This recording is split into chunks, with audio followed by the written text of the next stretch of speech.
sub-themes of this lecture, I urge you to imagine this scenario. I am a lonely, paid temporary employee living in an extremely deprived and remote child community. I work so hard to provide for my extended family of 12 as the singular wage earner.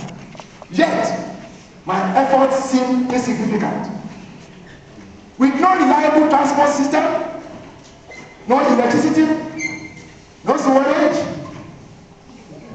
little food, and no heating mechanism, surviving winter in my decrepit shack is better conjecture. My government renders no support as the elected leaders are busy siphoning public funds to satisfy their own illicit and obscene desires, their avarice, and to fortify their mansions. Thousands of my fellow citizens later took to the streets for a pro-people anti-policy protest, only to be crushed by state police in a maximum show of force. My friends, my neighbors, and relations were arrested, detained, and tortured as suspected terrorists, and their dependents began to starve to death. In my despondency, I wonder if anyone, anywhere in the world, cares about my life, or whether my life is even worth living. At this time of global economic downturn and anxiety, the enormity of the anguish caused by neoliberal capitalism and deregulation should elicit serious concern for the tripartite concepts of human dignity, human rights, and human security, stimulate an awakening to the need to rethink and reconceptualize socio-economic structures and consequently to transform the role of the state. Regrettably, the typical modern state of the 21st century promotes a systematic exclusion of the most vulnerable human beings and persons on the margins from mainstream political, economic, and social relevance, with multiple layers of laws that criminalize conditions of poverty and stiff regulations of the freedom of expression and privacy in many countries. There is no gainsaying the reality of a return to the preeminence of the state as the pivotal subject and object of security, as vibrant as what was known in long-gone era. Human security, the overarching thrust of this entire decade, is closely linked to the development of human capabilities in the face of change and uncertainty. In this sense, sustainable human development provides an ethical and normative framework that conforms to certain fundamental universal moral values about the right to life and freedom of choice, and can be viewed as a tool for conflict prevention and national, regional, and international security. This view is supported by the empirical observations that states that spend little on the military and much more on human development have been more successful at defending their national sovereignty than those that spend heavily on arms and ammunition.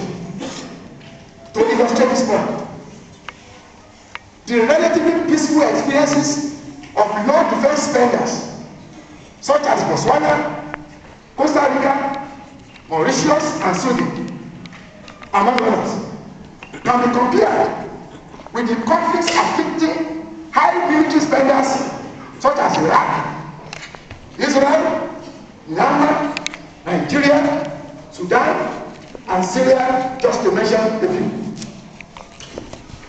Whether powerful or weak, states and governments that ignore the naked realities of their human societies, but rather prioritize maximum control, aggrandizement, prebenda politics of handout, come and eat food, profligacy, or subtle agenda of ethno-racial supremacy, over-structured prioritization of human dignity, human rights, human needs, human development, and human well-being can never achieve real or sustainable peace.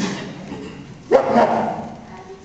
Despite the upswing in the traditional measures on the part of states to achieve security, the majority of the world's people still live in fear in the 21st century.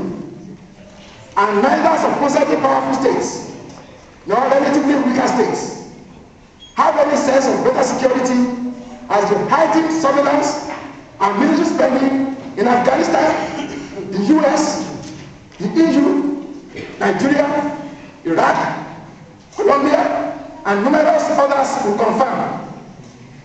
Is the answer to global and national security then an increase in security apparatus, in the acquisition of added and superior weapons, or in the reinforcement of military personnel and the advancement of their torture skills and killing techniques? Or does the answer lie in a comprehensively new approach to security, which could prove to be both a way of attaining social harmony and making territories more secure? These are rhetorical questions. Notwithstanding the theoretical and definitional bickering over human security, the crux of all its tenets is the principle that the individual human being and not the state should be the focal object of all security discourses. That is Mswati III, absolute monarch of Swaziland, playing toys with young girls bare-chested.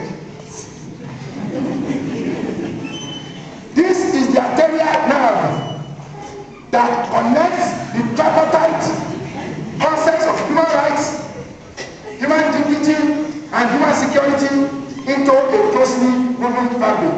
That is John Howard, former Prime Minister of Australia. In the middle of students, he was oblivious of the fact that the student right next to him had an arrow pointing to him as Mr. Stupid.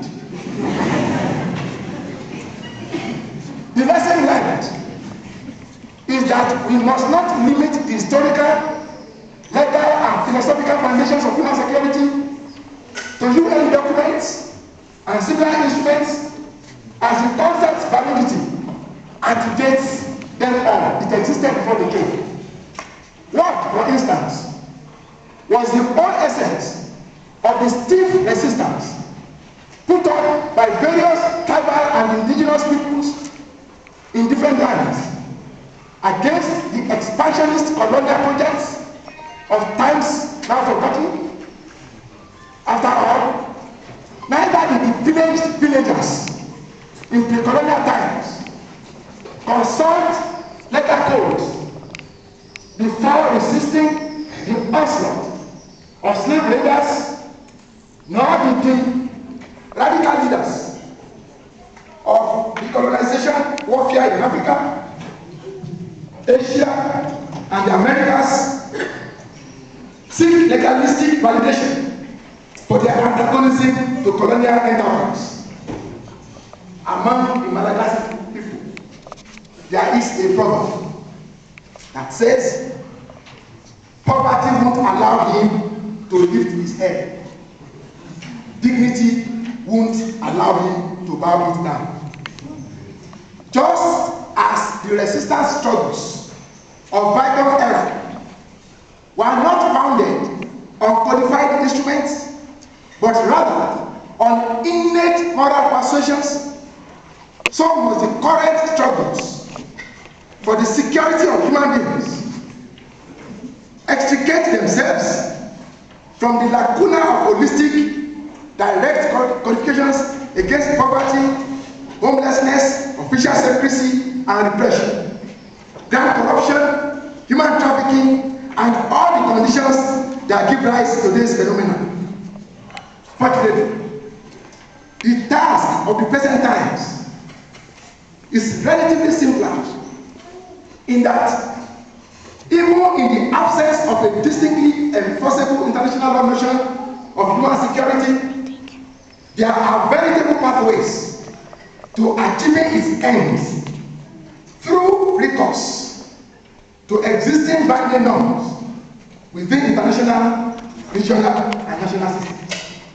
Of course, we must suffer no delusion that the postulations and theories that coalesce in the advocacy of human security have encountered smooth sail in application and practice. Far be it. While Austria, Canada, Chile, Costa Rica, Greece, Ireland, Jordan, Mali, Norway, Slovenia, Switzerland, and Thailand are spearheading the global currency of human security through the Human Security Network established in 1999 by states, and incorporating the concept into their foreign policies. The famed low-standing global superpower, United States, openly speaks of its commitment to military humanism and the nebulous concept of responsibility to protect in its leadership of NATO, as well as its neoliberal economic agenda of free trade, capital markets liberalization, deregulation and privatization in its leadership of the Washington Consensus. Yet, it has made no tangible effort at establishing or supporting human security as a norm of international law or as a policy of international relations. Apart from governments, there is a lengthy chronicle of writers who have levied various criticisms against human security as an antidote to the unhelpful notions of security. The sum of the charges against the human security concept will seem to be that it is an over-ambitious universalist venture that involuntarily got caught up in culture centricity. A quick reply to the criticisms, phobias, and uneasiness around the human security discourse is that the concept avails itself to synergy, continued partnership with all disciplines and approaches in resolving humanity's myriad challenges against the backdrop of the anti-terror agenda that is already established in the global norm. The task that should be paramount among objective citizens of the world is how to counter its cancerous effects on the amelioration of the consequences of globalization, revisionist security philosophy, extreme poverty, climate change, HIV/AIDS, and other vagaries of human life and survival. The marketplace of competing ideals and conflicting persuasions, we do not necessarily have to square up in these or non choices among human discourses. Rather, through effective, broad-minded, and open dialogue, we can construct a Catholicism of solutions towards turning our swords into plowshares, rather than upholding ossified orthodoxies that will turn our plowshares into swords. Our present generation has the choice to either translate the promise of human security into a tool of real politics, or to turn it into yet another for hegemonic contestations and reversal, looking into the future of a humanocentric odyssey. In a sermon titled Justice and the Conscience, published in a book of sermons in 1853, the slavery abolitionist, Reverend Theodore Parker, declared, quote, "I do not pretend to understand the moral universe. The ark is a long one. My eye reaches but little ways.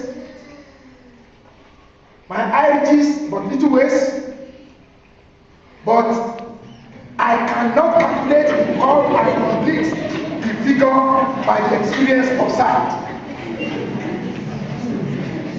I can only divine it by conscience. From what I see, I am sure it bends towards justice." Zimbabwe. This quotation and the visions it started are the very essence of liberal spiritualism, of which Parker and later Reverend Martin Luther King Jr. were added. Their principal theme was not in the morality of the universe or in the justice toward which it hypothetically bends, but in the act itself.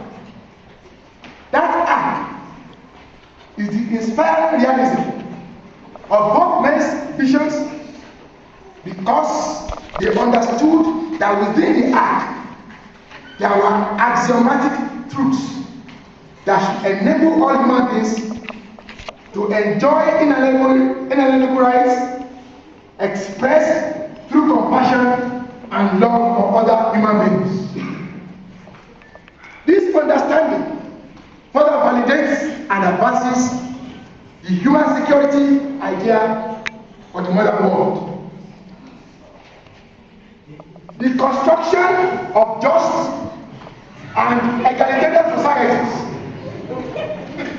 is inseparable from struggles for the social, equitable, and sustainable enjoyment of common goods, the democratization of urban and rural access to the means of production, agrarian reform, the genuine democratization of governance, food security, environmentally responsible governance and practices, the livelihood of peasants and their families, and of migrants, indigenous, aged, disabled, HIV/AIDS orphaned, homeless, displaced, and minority populations around the world. If the trajectory of the paradigm shift in security discourse is accepted as the protection of the individual, so poignantly canvassed by several governments, eminent scholars, and institutions in the recent past, the question to then ask are: security against what? Against whom? What threats lead to human insecurity? I contend that these are the critical questions that must define the future of all discussions about peace, about security, about human rights, dignity and development in the global age. They are questions that assume preeminence because they crack open the veils of military violence and encompass all social, cultural, economic, political, environmental, and climatic threats to the safety and livelihood of human beings in every epoch and every climate. Despite all that has been said and written about the paradigm shift in the conceptualization of human beings rather than the state as the core and pivot of security considerations, the sad postscript is that much of the ground gained in the period between the end of the Cold War and the turn of the century have regrettably been eroded by the incident of 11 September 2001 and all the attendant Kubla and I, Brouhaha and Blabadu around the war against terror. One of the most crucial challenges facing the global community today is how to ensure respect for human rights in the context of the struggle against terrorism, whether real or imagined. So much has been written about the linkages between poverty and the rising trends in international and domestic terrorism. Mr. Rector, I submit that the much taunted nexus between poverty and terrorism is often mythical and exaggerated. More than anything else, what feeds terrorism, quote me, is the unrelenting gung-ho state-led culture of repression and voicelessness that has marked the experiences of human beings in many modern states. State governments are actual terrorists. Confounding this scenario is perception among the downtrodden, emasculated, and disempowered people at the lowest rungs of society that their leaders have shortchanged them. When those who are assigned the responsibility of gathering and distributing the commonwealth of the state suddenly transform from being sluggards into tipping demons, coupled with perceived incompetence or compromise of the judicial system. The only recourse open to the hapless individuals constituting the citizen is public demonstration, which often comes violent.